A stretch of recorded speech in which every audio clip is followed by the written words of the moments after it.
इष्ट ब्राह्मण है, आपकी वजह से ब्राह्मण मुस्कुरा दे। आप कोई दान नहीं कर पाओ नहीं तो काम करो। जैसे पता है कि महादेव जी राम जी की पूजा करते हैं, राम जी को खुश करना है तो आप ऐसी कोई बात कहो कि उस बात को सुनकर के महादेव मुस्कुरा उठे। और महादेव को मुस्कुराता हुआ, पुजारी को मुस्कुराता हुआ देख लेंगे तो राम जी को आपको सोने का हार नहीं भी चढ़ाओगे तो राम जी प्रसन्न हो जाएंगे। अगर आप भगवान के किसी भक्त को आप प्रसन्न कर देते हैं तो भगवान कहता है मुझे प्रसन्न करने की जरूरत नहीं है, मैं अपने आप प्रसन्न हूं। हे भुजाओ, अगर तुमने भी मेरे ब्राह्मणों का अपमान किया तो मैं भूल जाऊंगा कि तुम मेरी भुजा हो। भगवान अपनी भुजाओं को भी काट देते हैं। अहम भक्त पराधीन, भगवान कहते हैं कि सीधे लोगों के लिए सुदामा है ब्राह्मण, राजनीति खेलने वालों के लिए चाणक्य है ब्राह्मण, दुर्व्यसन दुर्व्यवहार करने वालों के लिए रावण है ब्राह्मण।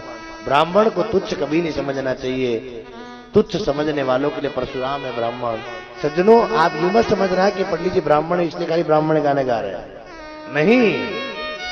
ब्राह्मण धर्म की बहुत बड़ी महिमा शास्त्रों में गाई गई है। ब्राह्मण धर्म की महिमा को शास्त्रों ने निवेदित किया है कि ब्राह्मण को प्रसन्न करो। भगवान 4 जनों के लिए अवतार लेके आते हैं, विप्रधेन सुर संत हित। तो सबसे पहले तो भगवान अवतार ही ब्राह्मणों के लिए लेकर आता है। ब्राह्मण जगत में धर्म में भगवान का साथ देते हैं, इसलिए भगवान ब्राह्मणों को, अब उन ब्राह्मणों को भी चाहिए महाराज कि ब्राह्मण कुल में हमारा जन्म हुआ। जब भगवान शास्त्रों में हमारे लिए इतना इतना लिख रहा है, इतनी इतनी बातें कह रहा है, तो ब्राह्मणों का धर्म होना चाहिए कि हमारी ब्रह्मवर्ती पूरी जिंदगी रहे। मंदिर के ऊपर शिखर, न शिखर के ऊपर कलश, न कलश के ऊपर ध्वजादंड, न ध्वजादंड के ऊपर कौवा बैठा बैठा क्या देख रहा है कि भगत आ रहे हैं। अरे ब्राह्मण आदमी को इतना सोचना चाहिए कि किस कुल में मेरा जन्म हुआ। ऊंचा कुल में जन्म्या ने करनी न ऊंची हो। अरे ब्राह्मण कुल में भगवान ने हमें जन्म तो दे दिया, लेकिन कुल की मर्यादा हम नहीं बना पाए, उस ब्रह्मत्वता की स्थापना हम नहीं कर पाए, तो काय के ब्राह्मण है? ब्राह्मण कर्म से होता है। ब्राह्मणों समुखमासित बाहु राजन्य कृता ऊरूता दश्यवेश्य पदभ्यांग शूद्र जायत। हर मानव अपने मुख से अच्छी चर्चा करके ब्राह्मण बन सकता है, हाथों से सेवा करके क्षत्रिय बन सकता है, पालन करके वैश्य बन सकता है, और सबकी सेवा करके शूद्र भी बन सकता है। 4 वर्णों का यह वर्णन बताया है। आज मंदिर मदिरा पुजारी पिए,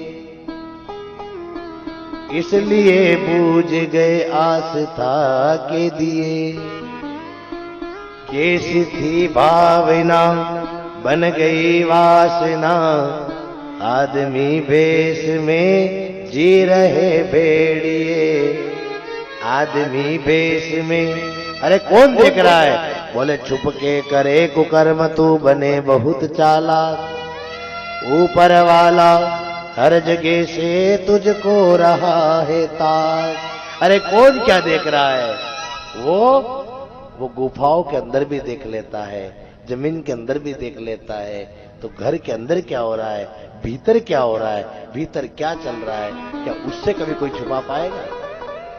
तो भगवान कह रहे बच्चों, जीवन में सब करना, ब्राह्मणों का अपमान मत करना। और भगवान के बच्चे हमेशा ब्राह्मणों का मान सम्मान करने लगे।